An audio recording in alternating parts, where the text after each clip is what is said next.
Eu não aguentava mais. Finalmente, a última aula da parte de alimentação do Fast Hug. A última e a melhor de todas. Como você já sabe, antes, porém, o resumão da aula passada. Pode acelerar o vídeo aí. Vimos que, imediatamente após terminarmos nossas refeições, já começa a contar o jejum. Inicialmente, a fonte de energia preferencial utilizada é a glicose proveniente da alimentação. Dura 4 horas. Depois, o glucagon começa a aumentar no sangue e nossa reserva imediata de energia é utilizada, que é a glicose proveniente da quebra do glicogênio, nossa segunda fonte de energia. Dura algumas horas. A seguir, o corpo vira uma verdadeira fábrica de glicose, a neoglicogênese ou gliconeogênese. Nossa terceira fonte de energia, mesmo que monotemática, ainda é glicose. E por fim, vem a quebra de gordura, ácidos graxos e corpos cetônicos, nossa quarta fonte de energia. Vimos que a glicose no sangue não serve para nada. Ela precisa entrar nas células. E só existe uma única substância que propicia essa entrada, a insulina.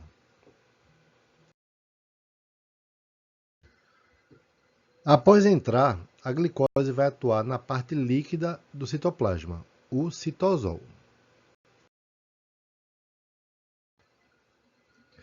Ela vai escolher um de 3 caminhos, ou pela via das pentoses fosfato, vai culminar na produção de ácidos nucleicos, ou ser armazenada em glicogênio, ou se transformar em glicerol para lipogênese, ou ser quebrada para começar a produção de energia, a glicólise. A glicólise é um processo que envolve cerca de 10 etapas e termina na produção de 2 moléculas de ácido pirúvico.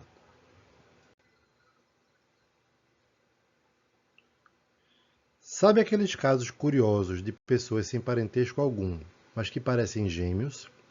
Então, o ácido pirúvico e o ácido lático é um desses casos. Note como as moléculas são praticamente idênticas. Então, após se transformar em ácido pirúvico, um dos caminhos é ele se oxidar no seu irmão gêmeo, o ácido lático. Isso ocorre em situações de anaerobiose, como, por exemplo, durante um exercício físico mais intenso. Esse acúmulo de lactato acidifica o sangue. Para nossa sorte, o fígado depura esse excesso, transformando o ácido lático em glicose. É a neoglicogênese através do ciclo de Cori. Obviamente, piruvato virar lactato não é a transformação mais desejada, e sim a transformação em acetil coenzima A. Para isso, será necessário a presença de um trio ilustre: a enzima, a presença de oxigênio e a forma ativa da vitamina tiamina, que é a B1, que é o pirofosfato de tiamina. É um cofator mais que fundamental para essa etapa.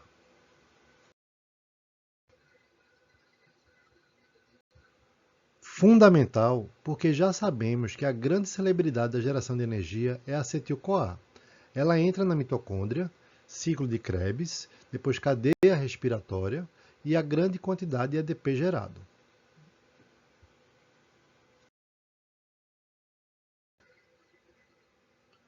Voltando um slide, fica claro que se houver uma insuficiência hepática, haverá acúmulo apenas de ácido lático, sem acúmulo de ácido pirúvico.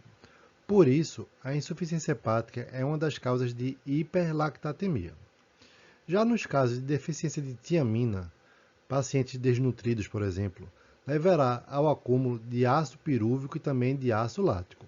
Se o fígado estiver saudável, esse excesso de ácido lático será depurado, mas o de ácido pirúvico não.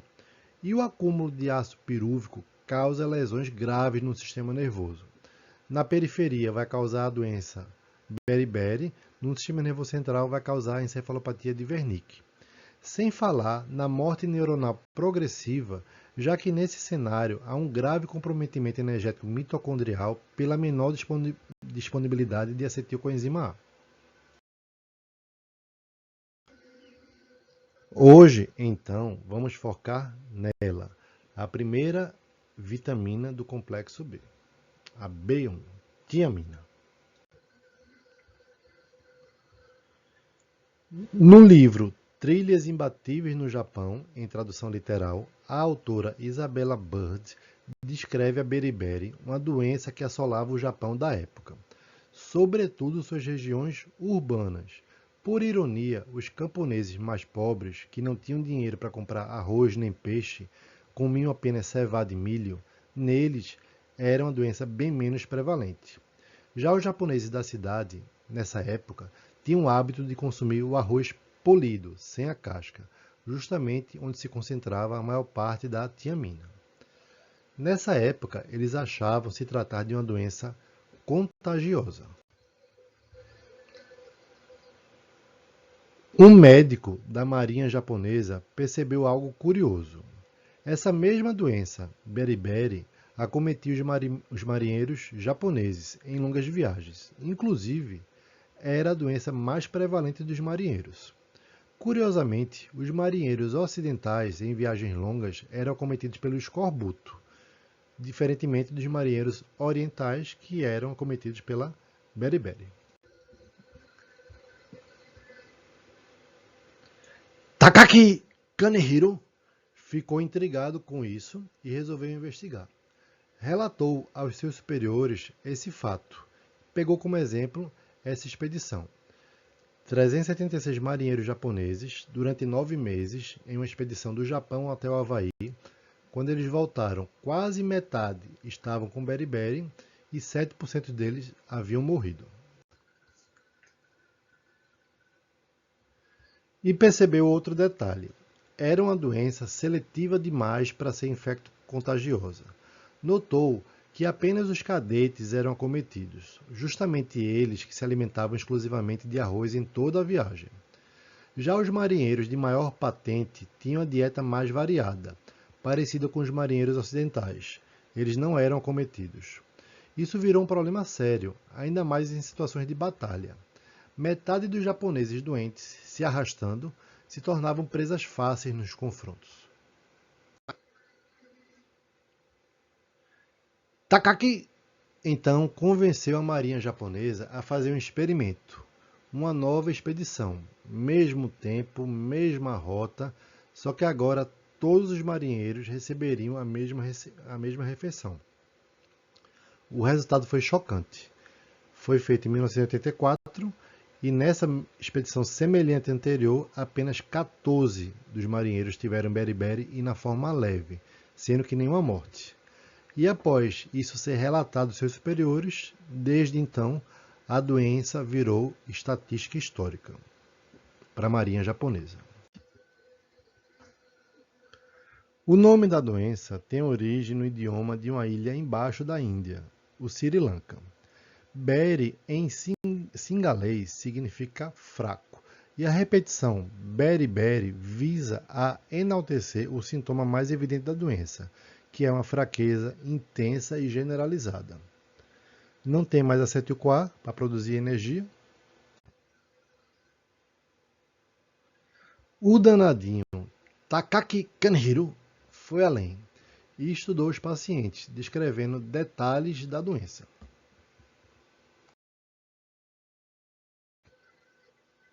Para resumir, as principais doenças associadas à carência de tiamina são: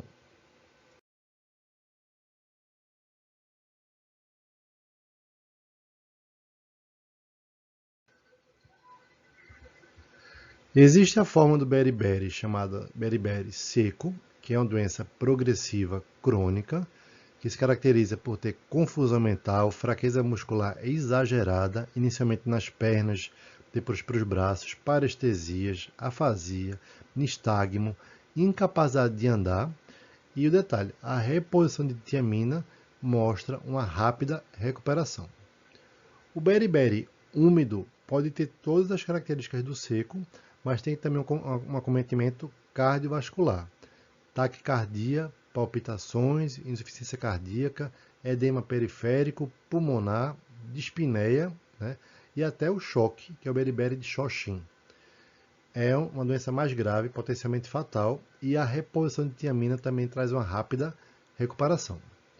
E a terceira forma seria a encefalopatia de Wernicke. Ela é considerada uma emergência neurológica, tem um risco de dano permanente, tem uma mortalidade alta e se caracteriza, tem um trio, né, que a gente vai ver, mas é confusão mental, ataxia, nistagmo, tremores, diplopia, sonolência e coma. Quando ela não é tratada, essa encefalopatia de Wernicke pode piorar para uma de Korsakoff também, que se caracteriza por uma perda de memória recente, às vezes permanente, e confabulação. A pessoa, sem saber a memória, ela tenta criar histórias para suprir essas lacunas da memória, né? E também alterações comportamentais. E apenas para ilustrar, né, uma foto esquemática de um beriberi seco, né? Confusão mental, perda da fala, queda do pulso, queda do pé, emaciação, que nada mais é do que a associação de magreza extrema com fraqueza muscular, né? Fraqueza extrema também, emaciação, perda de reflexos, formigamento, dormência, dor muscular. E a foto esquemática do beriberi úmido, né? Que além dos sintomas anteriores, pode ter também dispneia, ortopneia, né?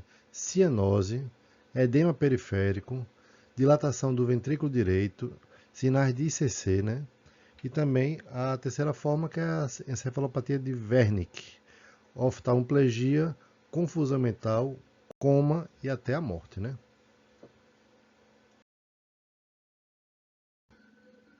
A encefalopatia de Wernicke tem a sua tríade clínica clássica, que é confusão mental, ataxia e oftalmoplegia ou nistagmo, né? Associado a alterações de imagem. Nesse caso, vemos uma tomografia demonstrando baixa densidade periaquedutal e nas paredes também do terceiro ventrículo. Mas e aí? Quando repor a tiamina?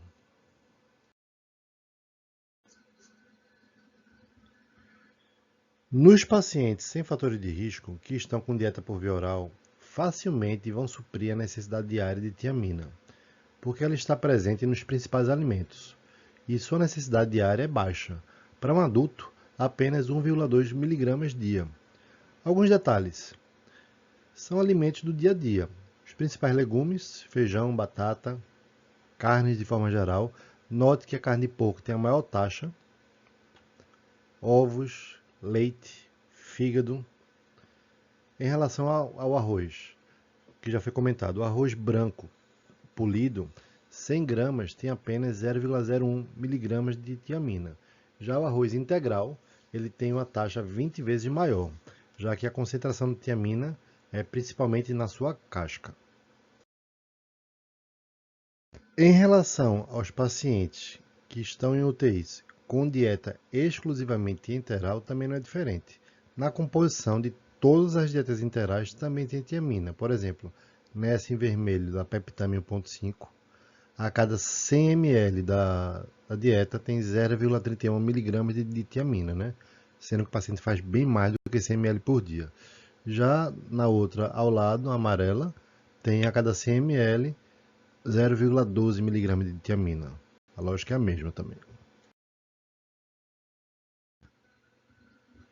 O problema pode acontecer nos pacientes submetidos à nutrição parenteral total. Essa é um exemplo de prescrição de NPT.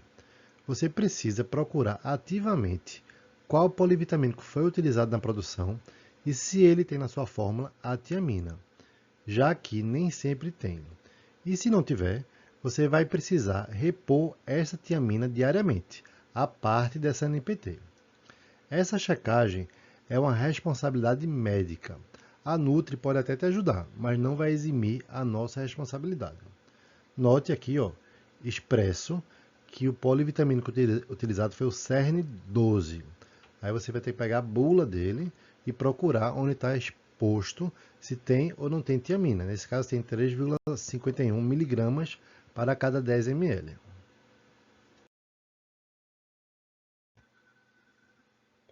Enfim, respondendo à pergunta, quando repor a tiamina? Serão 4 situações. No contexto de um suporte nutricional, que é o caso daqueles pacientes com NPT exclusiva, né?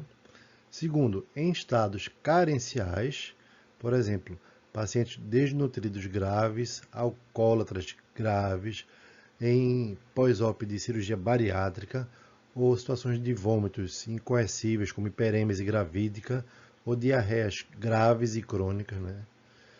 Terceiro situação, no tratamento de doenças causadas pela falta da B1, que é o que a gente já viu, beriberi seca, úmida, encefalopatia de Wernicke, e por fim, para prevenir e tratar a síndrome de realimentação, que é justamente a última parte da aula.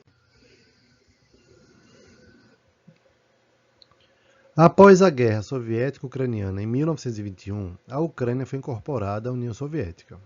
8 anos após, no início de 1930, se iniciou um movimento ucraniano para tentar separá-la novamente. Eles queriam ser o que sempre foram, um país independente. Joseph Stalin, o bigodudo da foto, tentou resolver esse problema de forma bizarra e desumana. Ele infligiu fome extrema aos ucranianos. Resultado, num período tenebroso de 4 anos, que ficou conhecido como Holodomor, uma palavra ucraniana que significa matar pela fome, somente no último ano, entre 1932 e 1933, morreram cerca de 3,5 a 5 milhões de ucranianos. Ao todo, morreram 12 milhões de ucranianos. E boa parte do território ucraniano foi dizimado. Olha o mapa. Após esse horror, houve outros relatos de muitas mortes causadas pelo reinício da dieta desses ucranianos sobreviventes e moribundos. Foram as primeiras descrições do que viria a ser chamado no futuro de síndrome de realimentação.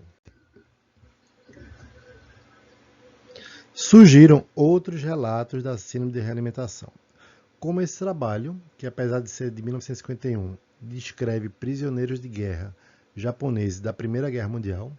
Já na Segunda Guerra Mundial foi quando se intensificou ainda mais esses relatos, como no cerco de 900 dias da cidade russa de Leningrado, imposto pelo exército alemão.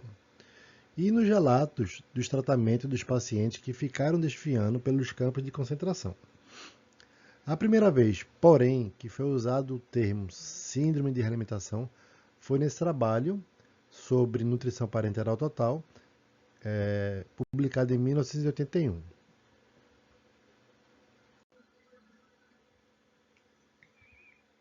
Apesar de ser uma doença bem estudada, suas definições ainda não são consensuais, e por isso fica difícil comparar trabalhos que descrevem essa síndrome, assim como avaliar estatísticas sobre prevalência, por exemplo.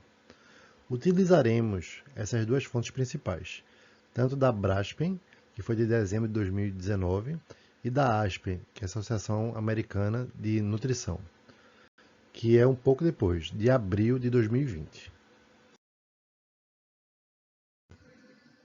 Já vimos exaustivamente o que acontece durante o jejum. Falta apenas destacar o que acontece quando esse jejum é prolongado, de dias, semanas. O intestino deixa de ser uma fonte de glicose. Zero glicose da dieta, zero reserva de glicogênio. O que sobra é a lipólise e a proteólise.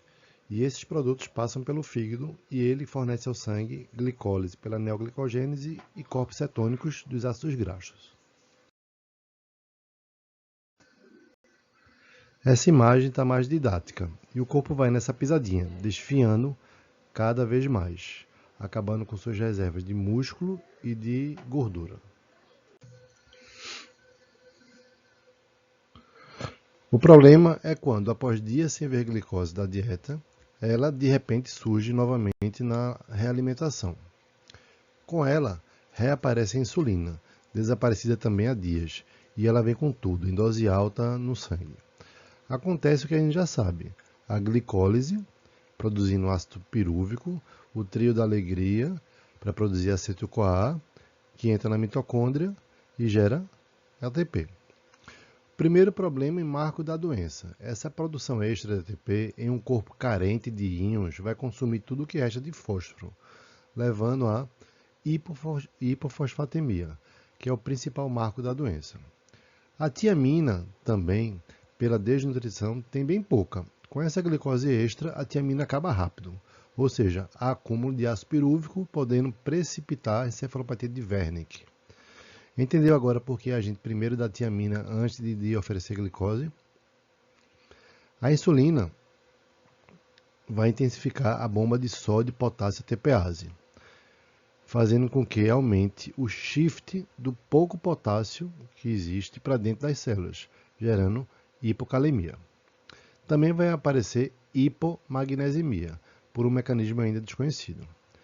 Todos esses distúrbios somados, né, podem levar à principal causa de morte, que é a arritmia. Outras causas de morte também é insuficiência respiratória e coma.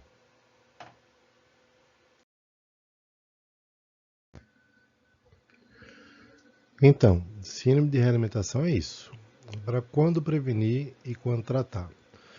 Antes de tratar, qual a definição? Não há consenso. Cada guideline define a sua maneira. E se não há consenso, fica até difícil comparar as estatísticas dos diferentes trabalhos. E qual é o quadro clínico? Ele é bastante inespecífico e variável, desde casos oligossintomáticos até casos mais graves, com arritmias, insuficiência respiratória, coma e até morte. O diagnóstico. Qual exame eu peço para fechar o diagnóstico? Não tem. E dosar tiamina? Também não se mostrou útil, né? Mas, de uma forma geral, acredita-se que a doença é uma população de risco, né, de deficiência de tiamina, quando é exposta à glicose, seja ela venosa, por via oral, enteral ou NPT, em até 72 horas, né, vai evoluir com distúrbios hidroeletrolíticos, às vezes inclusive graves. Ou hipopotassemia, que é o grande marco da doença, hipocalemia e hipomagnesemia. Né? Inclusive, os sintomas da doença geralmente estarão associados mais a essa questão dos íons. Tá? E o paciente na UTI?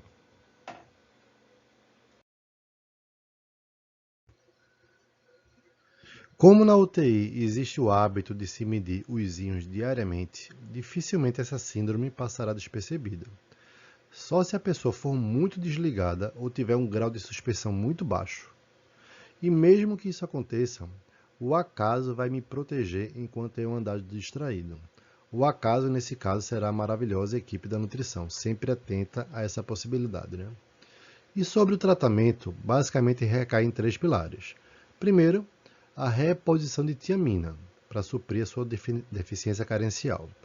Segundo, progredir lentamente o aporte calórico-proteico, né, da dieta.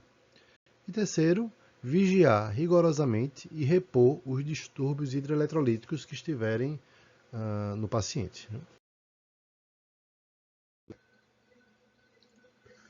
E sobre a população de risco, também vai variar muito a depender da fonte estudada. Segundo a Associação Americana ASPEN, esses seriam os pacientes de risco para síndrome de realimentação.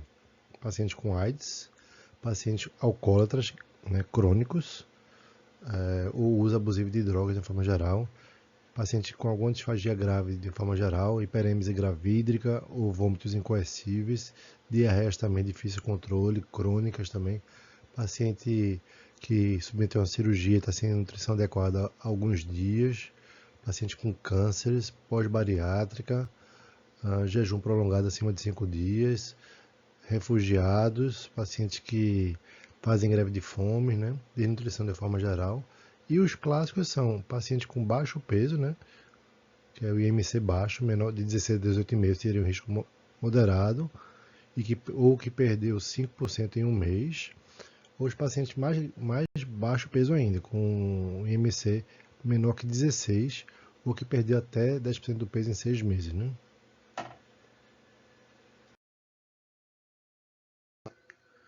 E sobre o tratamento, tanto para prevenção quanto para tratar de fato. Para a prevenção, repor tiamina, naquela população de risco que vimos. Né? Na prática, a gente repõe profilaticamente, geralmente nos pacientes alcoólatras e nos desnutridos mais graves, né? Ou pacientes que passaram muito tempo sem receber qualquer tipo de dieta. A dose dessa reposição de tiamina que vai mudar em função da fonte estudada. Em geral, de 100 a 200 mg por dia. de 5 a 10 dias, numa média aí de 7 dias. Algumas fontes vão sugerir, inclusive, que no primeiro dia se faça a dose de 300 mg. E o segundo ponto seria uma progressão lenta da dieta, com um alvo de atingir os 25 a 30 calorias em 8 a 10 dias, e sempre levar em consideração os distúrbios hidroeletrolíticos associados. Se estiverem presentes, sempre repor antes de progredir a dieta. E se estiverem em valores muito baixos, como por exemplo fósforo menor que 1, magnésio menor que 1, potássio menor que 2,5, parar a dieta até que eles sejam corrigidos.